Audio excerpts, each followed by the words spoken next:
ಕತೆ ಎರಡು ಕಪ್ಪೆಗಳು.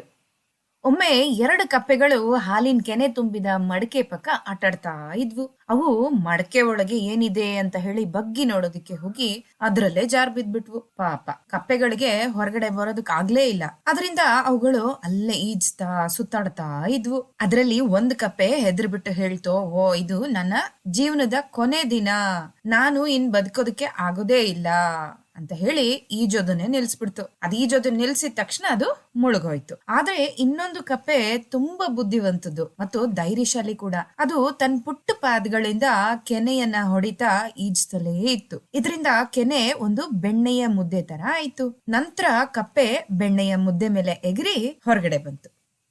ಕಥೆಯ ನೀತಿ ಯಾವತ್ತೂ ನಮಗೆ ಆಗೋದೇ ಇಲ್ಲ ಅಂತ ಹೇಳಿ ನಾವು ಬಿಟ್ಬಿಡೋದಲ್ಲ. ನಾವು ಕೊನೆಯವರೆಗೂ ಪ್ರಯತ್ನ ಮಾಡ್ತಲೇ ಇರ್ಬೇಕು. ಪ್ರಯತ್ನ ಮಾಡ್ತಾ ಇದ್ದಾಗ ನಮಗೆ ಒಂದಲ್ಲ ಒಂದು ದಿನ ಫಲ ಸಿಗುತ್ತೆ.